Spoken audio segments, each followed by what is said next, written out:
Hello, and welcome to another Steer Your Career podcast. On today's episode, I'm really excited to have Robynn Storey on the podcast. She is a very influential LinkedIn voice. She talks a lot about resumes and cover letters and things of that nature. She has nearly 1 million followers on LinkedIn. That is 25 times bigger than me. One day I hope to aspire to be as impactful and impressive as Robynn. We dig deep in here into resumes, into how to write resumes, how the resume space has changed, just how little amount of time resumes are actually looked at, and some ways to get your resume seen by real humans. So, listen to this episode with Robynn and I. We talk a lot of shop about resumes, a little bit about cover letters and how insignificant cover letters are, and really share lots of tips and insights about how to make your resume stand out in a sea of lots of competition. But before we head into this episode, let me just remind you that there are two primary ways that we help you at Kadima Careers. I created Kadima Careers to be the world's best career accelerator. And by that, we mean that we get you more interviews, more offers, and more money. And we have two primary programs that help with that. One is our personalized coaching program, where you get matched with a world-class coach, and we guarantee to work with you until you get a better job. We help you get that job. We help you negotiate for that better offer. And then we help you in those first 90 days. We give you direct personalized support. You get access to me. There's also group coaching. If you need a little less access to me, you don't need a dedicated personalized coach, but we do support you with our community, with our master classes, with our insights, with our growth framework, which will get you more interviews, will get you more offers, and will convert those offers to more money. So if you're interested in accelerating your career and owning your career, just go to kadimacareers.com, Kadima careers.com. Check that out. And the last three words I'll leave you with are own your career.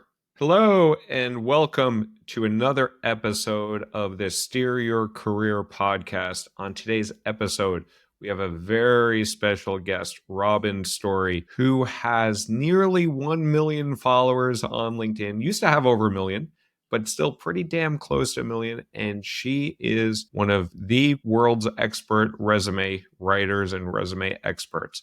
I met Robynn on LinkedIn. I saw her amazing work there, commented, we started interacting, and alas, she is here now on the Steer Your Career podcast. And with that, I'd like to introduce Robynn to the audience here. Robynn, tell us a little bit about yourself. Hello, thank you so much for having me. I appreciate that. I'm the CEO of Storyline Resumes. We have been in business now for about 24 years. We have a team of 70 staff, interviewers, and executive resume writers, and we work with clients from all over the world to help them tell their best professional stories.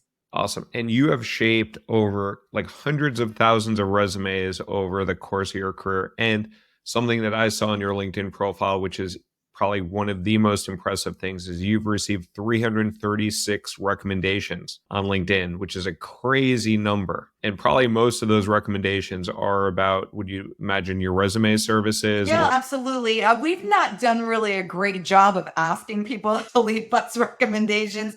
We're always so busy here. We work with about 200 new customers a week, sometimes 250 new customers a week. And, we just want people to have the tools that they need to conduct an effective job search. We're not really great at the self-promotion part of it, which we probably need to get a little better at. We've got lots and lots of former customers. We've lost count. It's somewhere, I think, around 300,000 over the years. Wow. I think you're downplaying it, because 336 recommendations where someone had to proactively go in there, put their name attached to it, is quite impressive. I usually tell our job seekers to aim for like between 3 and 7, and you have 336. I know it's a different space that you work in here, but without even Thank you. trying on the that. marketing side, you obviously have a lot of fans out there. I'd like to think so. I appreciate that. Thank you.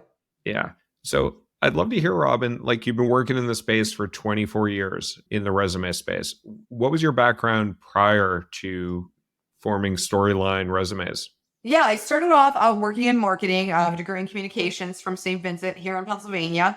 I started off working in marketing, flip-flopped into a human resources role, And I always joke that I'm sort of accidentally successful. I started Storyline Resumes because I had one child and one on the way, and I just wanted to put them on and off the school bus, when the time came. So I said to my husband, I think that I can make a business out of doing a little HR consulting and helping people with their resumes. And my husband, ever the gamer, said, I'll tell you what, you can quit your corporate job if you make enough money to pay for the groceries. So I quit my corporate role and I became a waitress. And so when he was at work during the day, I was home with the kids, I was building the business. And when he came home in the evening, a couple of nights a week, I went and waited tables. So that was 20 some years ago. Now, of course, I buy all the groceries, but it's incredibly important when you're in an entrepreneurial situation. Number one, that you have the right kind of support. And number two, that you're really willing to do everything and anything to grow that business. So the first years were very quiet and sort of lean, and then got a little busier, added on our first writer. And then here we are all these years later, we employ 70 people. And it's been such a fun and amazing journey. I always say that it's like Christmas every day here at Storyline. You never know who's going to be on the other end of the line when you pick up the phone. And when you made this career path, you were just having children, and now one of those children's actually work for you, right? My daughter, yes, Alexa, she actually runs the day-to-day operations of Storyline Resumes. Yep, she's an adult. She has a degree in literature. Started off as a book editor, worked and lived in New York City, and now she lives at the beach in New Jersey, and she runs the day-to-day of Storyline. That's awesome. That's awesome. So before doing the resumes, you worked in a couple different HR roles, and I think it was at Avaya and Dish Yep. Network. Yeah. And HR encapsulates a lot of different areas of the business. It could be like HR business partners, it could be recruiting and talent acquisition, it could be employee relations, it could be like leadership and development. Did you focus more in the recruiting side in that HR space? I was involved in employee relations. So I looked at a lot of resumes. We hired a lot of engineers, a lot of salespeople. And I remember someone coming to me. He knew my husband. He was a friend of my husband, and he was an engineer. And he said, Robyn, can you help me create a resume that you would want to see when you're hiring? And I thought, that's a really good approach. And so that's what we did. And in no time at all, he was interviewing and had a job. And then so he sent a friend, and then another friend, and then another friend. And that's how it steamrolled. And I thought, you know what? I think that I can develop or innovate a resume that feels more like a story than it feels like a resume.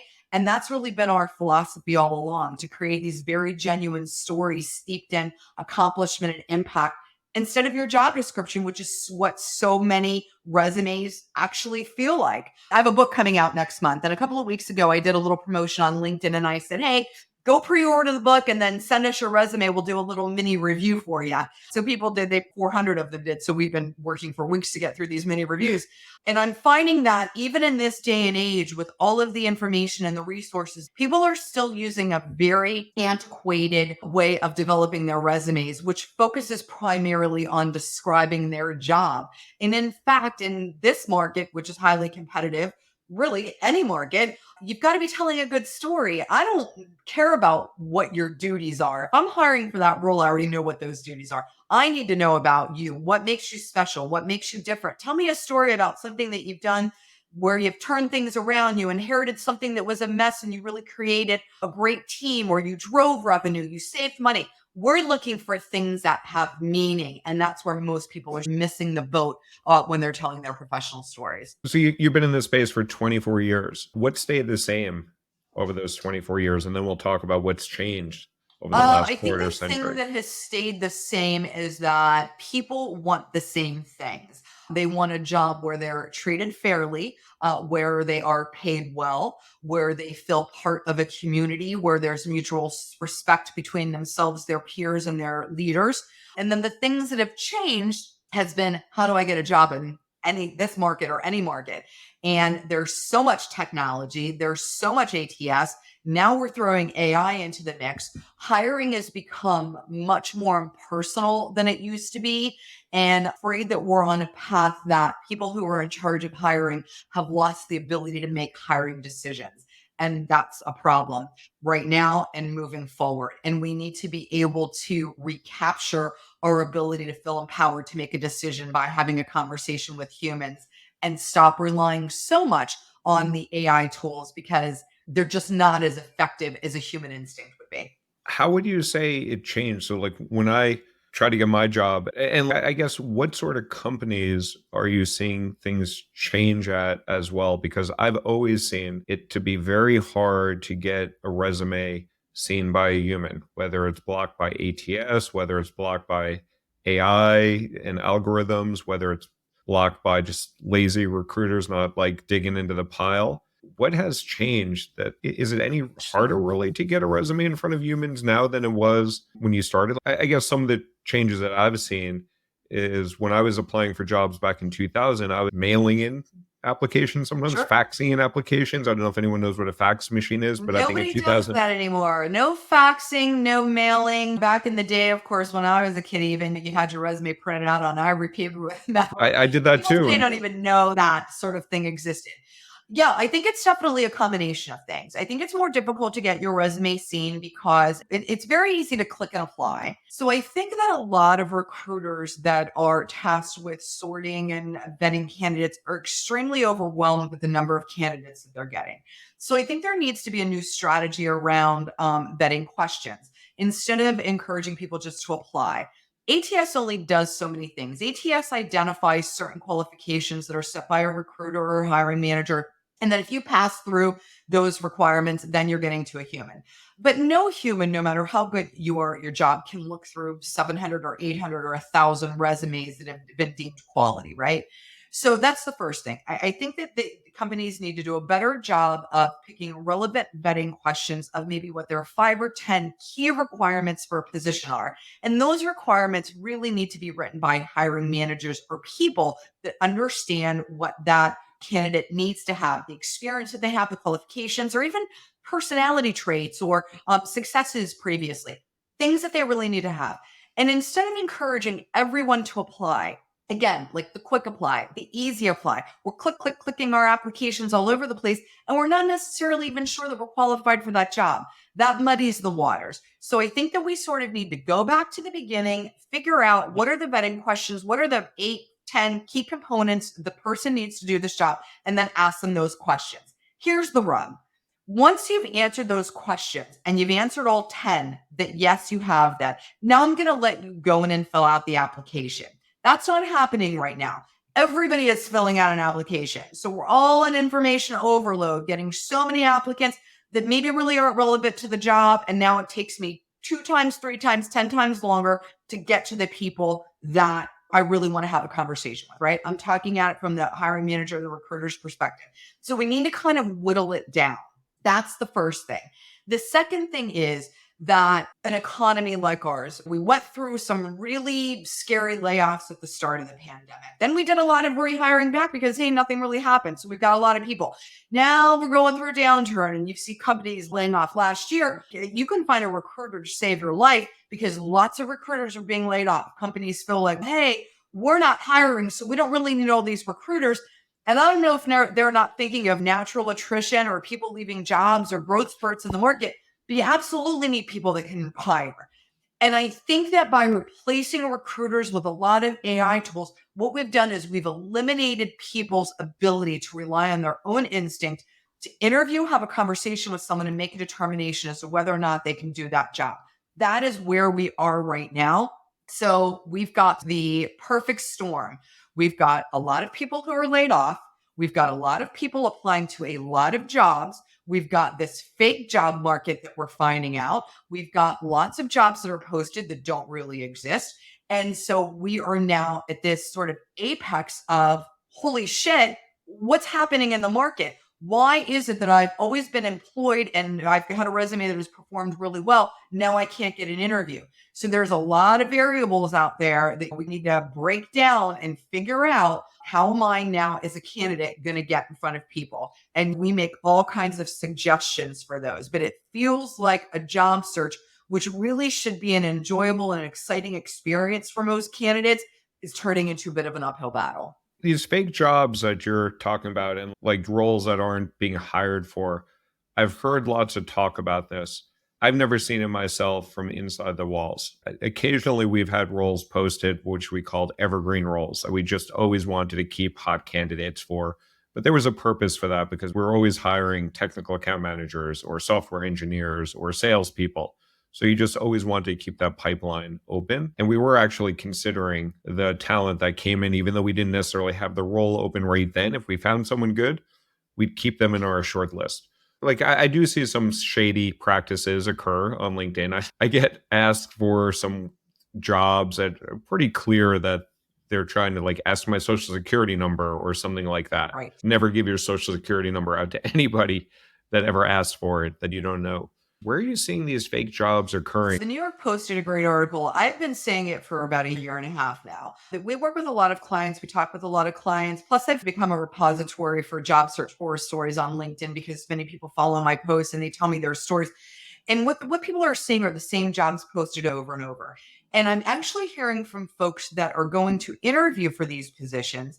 They come to the end of the process, no one gets the job, and a month later, they're reposted again. So the New York Post did a pretty great article a couple of months ago where they had some inside information. And people can go and find that information online where they were talking with recruiters, they were talking with internal folks, and they were saying, yes, we've been told, hey, listen, post these jobs. We've got stakeholders, we've got shareholders, we've got customers where the jobs numbers need to be propped up. We need to be showing that we're hiring, that this is where a lot of that stuff is coming from. So if I'm a consumer and I go to a website and I see, wow, they're really growing, look at all these positions they're hiring for. The problem is that they may not really be hiring for all of them. So you've got lots of candidates thinking they have a shot, filling out very lengthy applications, submitting resumes, providing personal details, yada, yada, yada.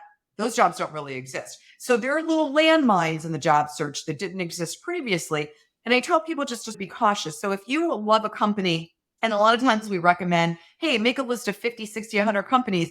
And if you like a company, if the jobs, they're the same jobs that are posted over and over that don't ever seem to get filled, approach those with a grain of salt because there's a reason why you're seeing them over and over without ever getting filled or without those postings ever coming. You were talking about how the companies should change their process, maybe to ask some questions first before the application comes in to help like weed out some, not riffraff, but just like serious people in the process to cull down the resumes. It's not necessarily in the company's best interest to do that unless it expedites their process. So a lot of the changes that you're suggesting that companies do make lots of sense. The candidate experience sucks. I see like your posts all the time. I'm usually in violent agreement that this stuff sucks. Yes. And that companies ghost candidates and they don't treat the candidates well. They don't even look at the resume. What gives you confidence that things will change in the recruiting space to make it? Well, I'm confident that things are going to change in the recruiting space because number one, a lot of people need jobs. Number two, companies have a lot of positions to fill. So as the economy gets back on track, we're in an election year. Things are always a little bit up in the air in the US in an election year. The stock market is doing well. The economy seems to be doing well. There is a little bit of concern around people's credit card debt. You know, if you pay attention to the news, you'll see things that consumer spending is pretty good. People are feeling confident about their futures.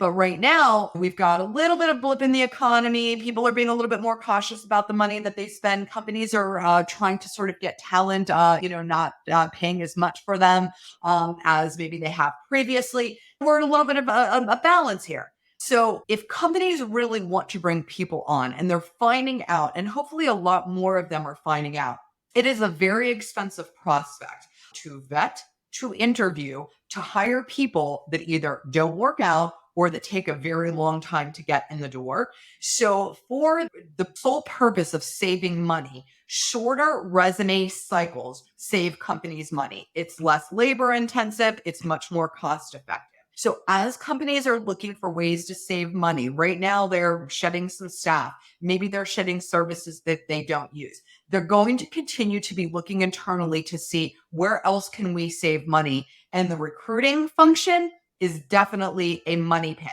So as a matter of cost savings, I foresee over the next 6 months that organizations, they're going to take a look at this and say, hey, we're spending a lot of money here and we're not getting a lot of bang for our buck. So it's going to have to become more cost efficient, just like everything else. And I think that money is almost always the greatest motivator. So that's where I'm seeing changes. I also get really lovely notes from people that follow me. They hear my stories and they make changes in their own organization. Just a couple of months ago, I got a message from a woman who is a global head of human resources for a pharmaceutical company. And she said, I've been following you forever. And she goes, and I went into our morning meeting with our recruiting staff. They were meeting that morning about college recruits and intern recruits. And she said, do you guys follow Robyn? And some people were like, yeah. And she read my post and she said, do we really need to have writing samples for interns? Do we really need to have a 4 interview process for entry level? I'm going to task you, I'm going to challenge you to create a process where we hire interns and entry level candidates in 2 weeks in 1 interview. And that's what they did. And she said, now I'm going to be working that up the food chain into our more mid-level roles. We're going to have a 2 interview process. Into our executive level interviews, we're going to have a 2 to 3 interview process. Do we really need to talk with someone 7 or 8 times before we make them an offer? And that wasn't the only example, but that's a great one. People are beginning to question their own ability. And do we really need to, at an executive level, have 10 interviews with someone before we make them an offer? If they have ascended to an executive level in their career, they're probably pretty qualified. Let's focus on things that matter to us. Maybe it's a leadership characteristic. Maybe it's a personality characteristic. Maybe it's a knowledge of a certain market and focus our efforts there.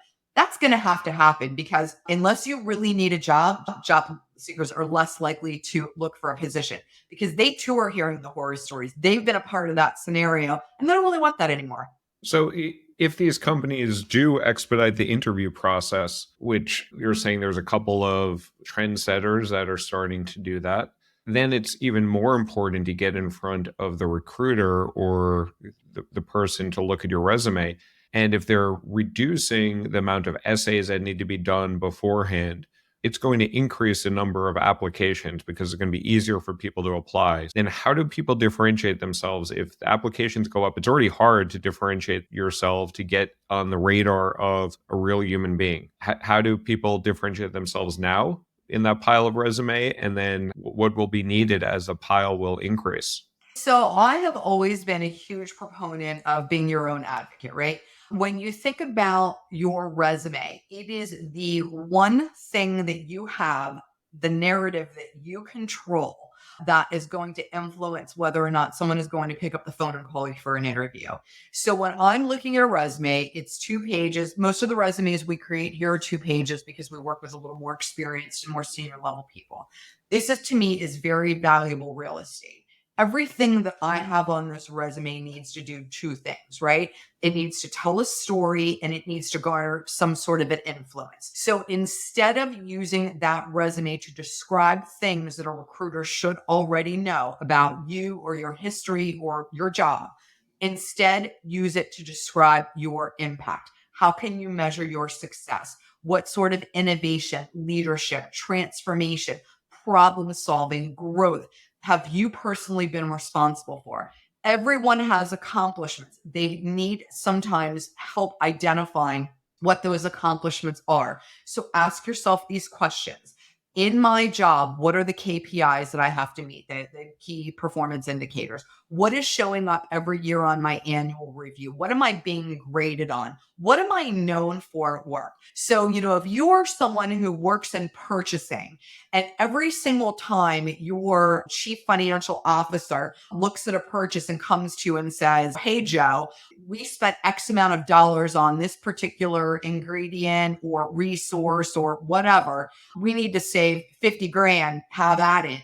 That means that Joe is the guy that is always looking for new vendors, who is always negotiating costs and is always acknowledging cost savings for the organization. That's what you're known for. Those are the kinds of things that show up on your resume. You don't need to tell me about your job description as a director of purchasing. If I'm hiring a director of purchasing, I already know what you do. I need to know that 7 times last year, you renegotiated vendor contracts and you saved an accumulated total of $1.5 million.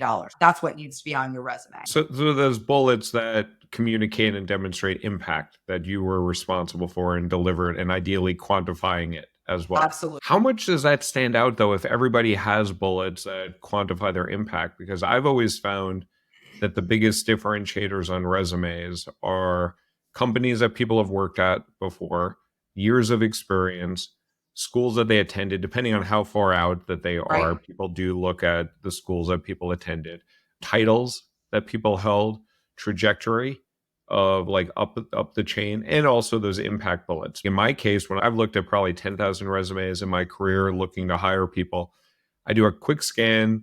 I look at companies, titles, depending on the years out, school. Then I'll look after that to make sure that there's some numbers in there that they're delivering impact. The titles, I think, is absolutely the most critical along with career trajectory, because the first thing I'm going to do when I'm looking at your resume is scan down through those titles. I need to make sure that your summary statement, whatever you're claiming on your resume, aligns with your actual experience. That's where a lot of people miss the mark.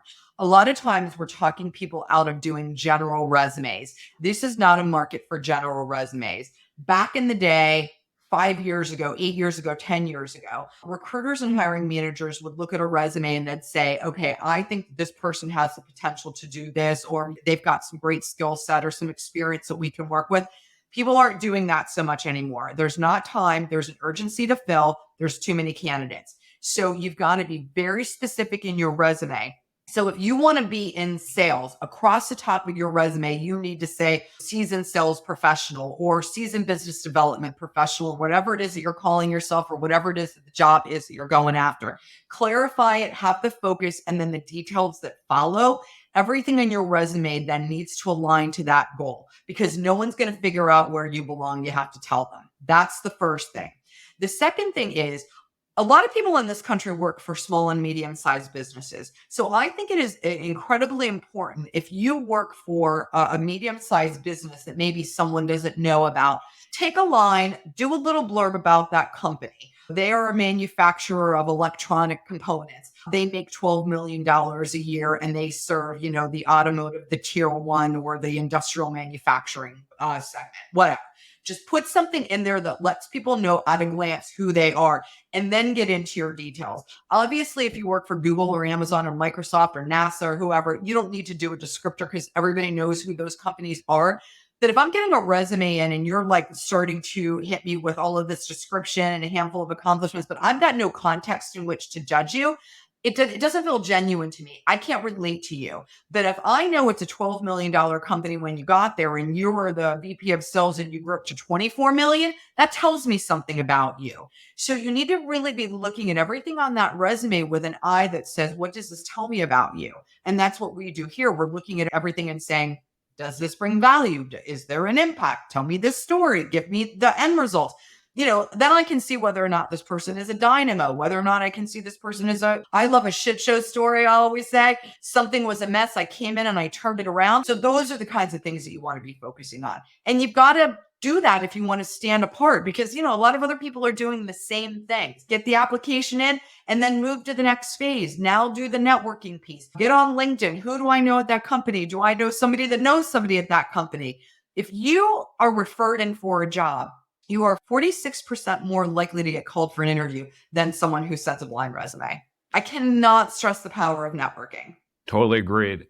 Any tips on how to build those relationships? So if you are applying for a company, let's say Visa, you're applying for a job Sure. as a customer success representative at Visa, and you got your resume in, and you might have had some experience doing customer success for a small manufacturing company.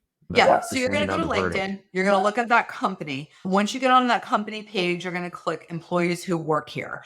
And then you're going to scroll down through there. Who is someone in a leadership capacity? Who is someone in an executive human resources capacity? You're going to click their name. LinkedIn will actually tell you how you're connected to this person. So if you have a first degree connection who is connected to this person that can make an introduction, or a second degree connection that can make this introduction, you want to ask people for it. You've got to make it really easy for people to help you. There's a running joke where, when you're looking for a job and you reach out to your friends and family network, you reach out to your peers, your old bosses, your old coworkers, your old customers, and you say, hey, I've been laid off. Can you let me know if anything comes up at your company? That's okay for a first approach.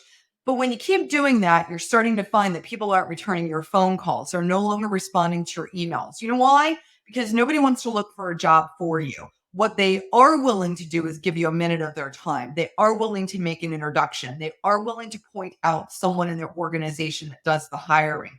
But no one wants to spend time looking for a job for you, no matter how much they like you or how great you work together in the past.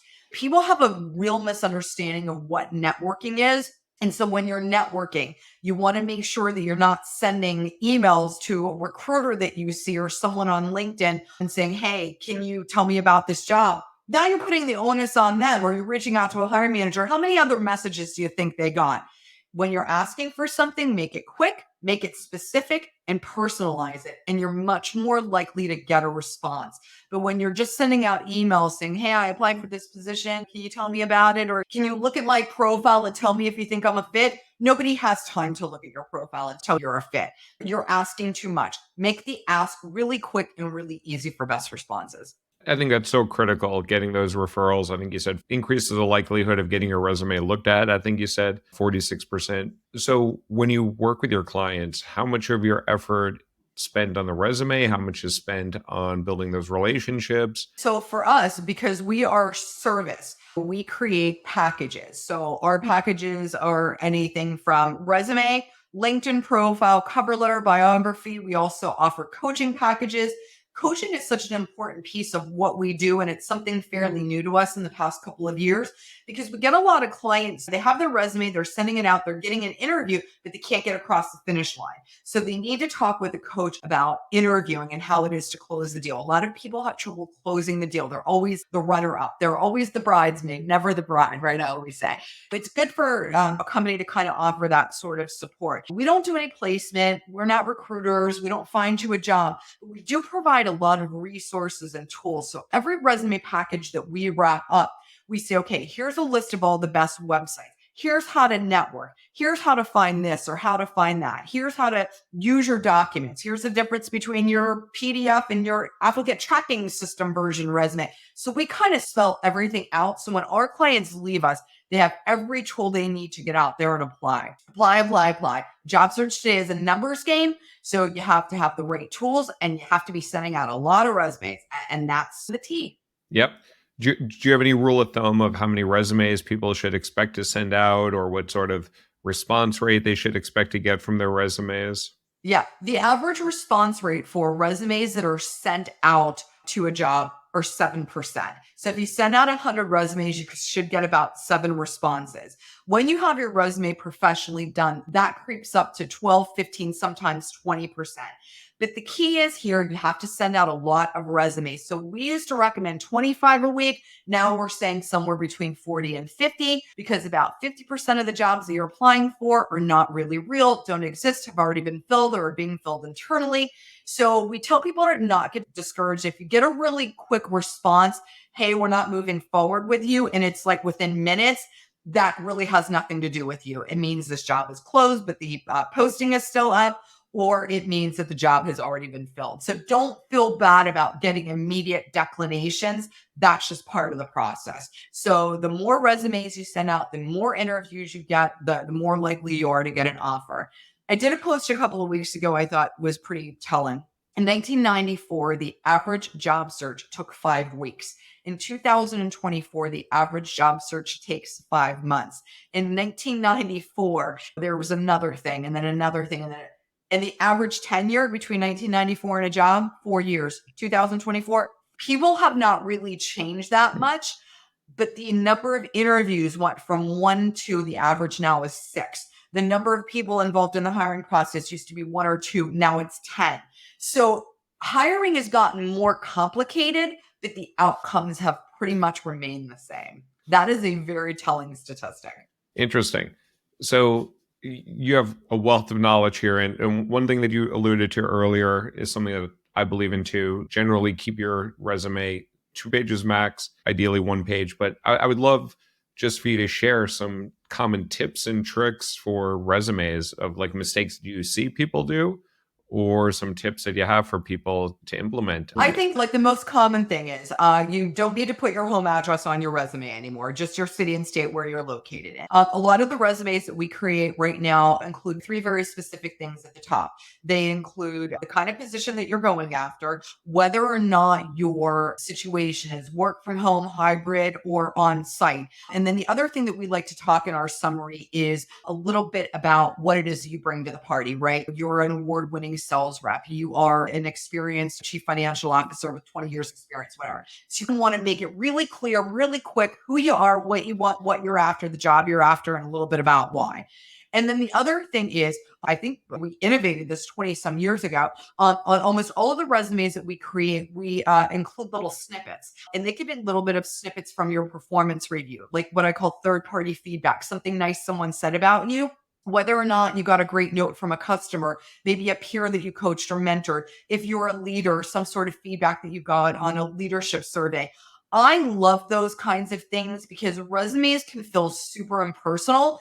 And if you create that vibe where it feels really genuine, I think that recruiters and hiring managers really relate to people more in that way. So the more you can humanize yourself in your approach, the better off you are. And then the third thing, of course, is the dead horse that I beat over the head all the time. And that is make your resume really about your impact. It's okay to tell a story. It's okay to get a little bit longer in the development of that story. But if you went to a company and you were responsible for really helping them turn around a function, their sales function, their accounting function, their purchasing, their operations, whatever, that is a story that needs to be told. I don't care that you created appointments with clients and talked about your products, right? I care that you landed the biggest deal in the company's history. Make sure that whatever is in that resume means something to you and means something to other people. Because again, it's the one thing that you have to make that impression. And the other thing, and I know you do help people with cover letters too. Let's just wrap up this conversation with cover letters. What's your thought on the use of cover letters, how impactful they are? If they're optionally required, should people submit them? Just love your I think perspective cover on letters are cover highly letters. overrated. We include cover letters in our packages as more of a check the box exercise.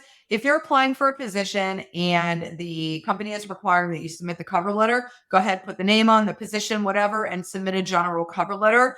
I think folks are giving job seekers advice to customize their cover letter, to customize their resume for every job they apply for, haven't really applied for a job. It is a time consuming and sometimes very difficult and lengthy task to customize everything. If you have a good resume and you are telling your professional story, you're going to cover the bases organically. This changing, adding keywords, taking keywords away, it is all very frustrating for job seekers. You end up with 72 different versions of your resume. And I think it just really increases the level of frustration to have a really well written resume, have a really well written cover letter, and use them as much as possible. And eventually you're going to hit something that is a fit for you. And if I can include one other takeaway, I think it is there's definitely a lack of courtesy on the part of the job seeker and on the part of the potential employer. Everybody talks about it, lots of ghosting, nobody follows up, you've been on interviews, you can't get a response, yada, yada. But I'm also seeing on this part of the job seeker too. People are out there spraying and spraying, right? They're applying to everything and everything, hoping something sticks. Don't do that. First of all, it just makes it a convoluted mess for everyone. Make sure that whenever you're applying for, you feel qualified to do, you have the qualifications that they're looking for. And that really cleans up a lot of the muck and mess that is the modern day job search. So really, let's expect a level of professionalism and a respect both from the job seeker and the company. And once we start feeling that way and behaving that way, I think that you're going to see job seeking normalizing. You're going to see the hiring process normalizing and not being so long. For me, it's really all about telling a great story, but also being very genuine in what we feel qualified to do. I hope your wish comes to fruition. Me You too. get more respect and appreciation for the candidate experience from the company side, and from the candidate side, more appreciation and respect also for the recruiter side, because the job of a recruiter is a tough job. The job of a hiring manager, it's not their sole job to hire. They have other tasks to do. So you're often dealing with people that may have conflicting incentives and Agreed. also lack of experience in the space on both sides of the table. Absolutely. Absolutely. Awesome, Robin. This was a great conversation. The last two questions I want to ask you is if you can leave our audience with one more last piece of great sick career advice. Love to hear what your one last parting tip would be. Yeah, I think that the best advice that I have for job seekers is you have to be your own advocate. You have to believe in yourself. And that starts with a lot of self reflection. Who are you? What is it that you have brought to your employers? What do you have a passion for? It is okay to sit with pen and paper and write those things down or type those things up and let those things shine through on your resume, because what makes you incredible as a person also makes you incredible as an employee. So figure out who that is and what those things are. Awesome. And then last question for you, Robynn. How can people find you? You can find me on LinkedIn under Robynn Storey, ROBYNN STOREY. And they can also find me on our website, www.story with an E, storylineresumes.com. My last name is Storey, so STOREYLINE resumes.com. Awesome name, awesome website. And thank you so much for the great advice. Thank you for all you do on LinkedIn. I'm always learning something, always appreciate your posts each day. And thank you for joining us here on the Steer Your Career podcast, Robynn. Thank you so much for having me. I appreciate you and I appreciate your engagement as well. Thank you.